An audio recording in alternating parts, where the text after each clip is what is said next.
Hi everyone, so today I'm going to go through my top 5 favourite houseplants. These are my top 5 plants that I have just been really enjoying the last couple of months or so. My favourite plants are changing all the time. So the plants that I'm loving at the moment will be completely different to the plants that I'm loving in a couple of months' time. My first favourite plant is lithops. I love these guys just because they are probably the weirdest plant that I own. This one has split twice since I've got him, so I only got him a couple of months ago.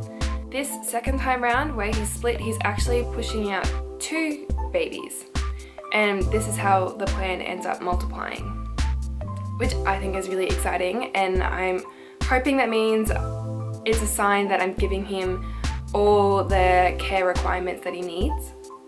I sit him on my bathroom windowsill, so it's an east-facing window, and I just don't water him at all.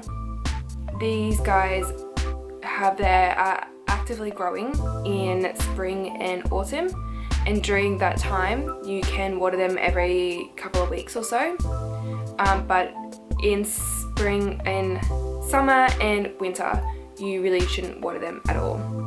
Yeah, I think he's just really cute, really odd. Like, I've had a few Instagram comments from people saying that these plants freak them out, which I can kind of understand because they look like a bud, but they also kind of look like rocks. Whatever they look like, they just don't look like a plant. My second favourite plant is Hoya carnosa compacta, otherwise known as Hindu rope. I love this plant because of the way that the leaves all crinkle up. I have another just plain Hoya carnosa, which I love as well, but I just really love the leaves and the growth structure on this one.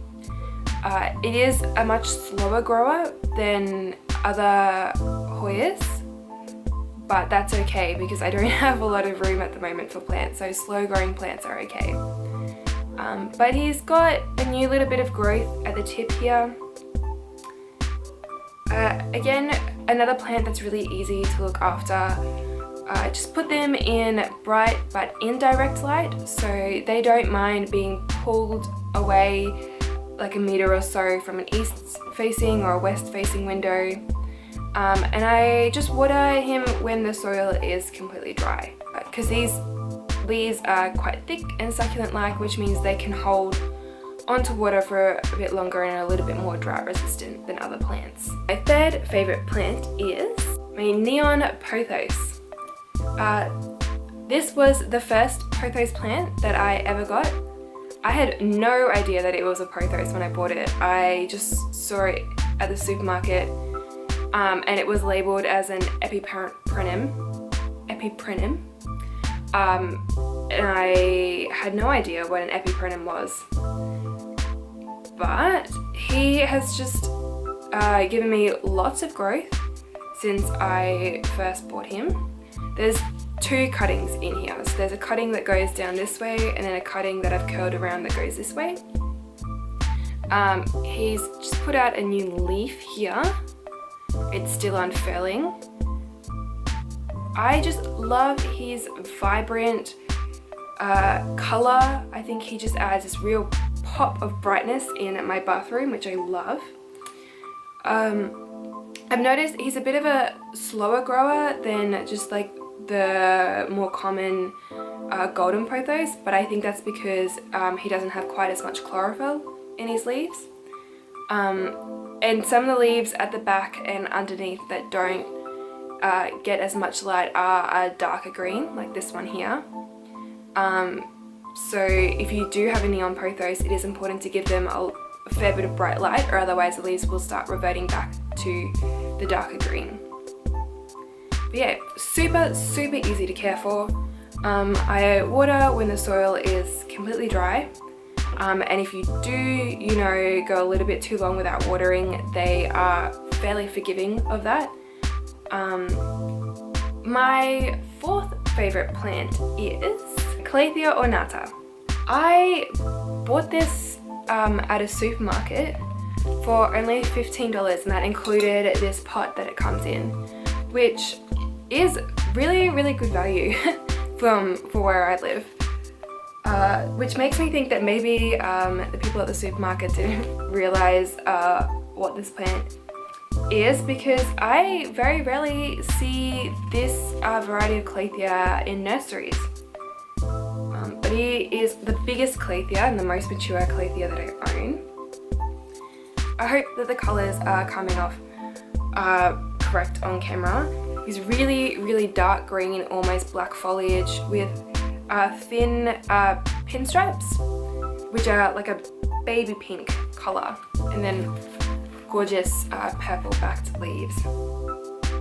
Also has a new leaf all rolled up here, ready to push up and unfurl. Yeah, I just think he is gorgeous. Of all of my Calatheas, I had struggled getting the lighting right for this one. I think the colouring means that this type of Calathea absorbs light differently to like just the more straight green varieties. Really gorgeous plant, and I love this one. And my fifth favourite plant, my last one, is Philodendron micans. This is a reasonably recent acquisition for me. I have not had him for very long, but in that time he's already put out a new leaf. I sit him next to my east facing window with the vine going across the window, so all the leaves are getting really good light. He's still, you know, quite small and leggy at the moment, but once he starts getting longer in length, I will propagate him and stick more cuttings back in here to give him a fuller look. But I really love this one, and if I had to choose a favorite plant out of all the ones I've shown you today, I think it would be this one, purely because of the velvet leaves. Like these, I don't know how good it is for the plant to like continuously touch their leaves. Probably, you know, oils from your hand and stuff can't be that great, but I love this. Yeah, sorry, I'm speechless because I just do really love this plant. So those are my top favorite plants at the moment. Like I said before, that is very likely to change, and I'm sure in a couple of months time I'll have completely new favorite plants, and when that's the case I'll probably do another video. So thank you again for watching. I always really appreciate anyone who takes the time to watch my videos. Check out my Instagram, my Plantstagram, if you will. It is The Mental Gardener. It's linked down below. I hope you all have a wonderful day, a wonderful week, and until next time, bye!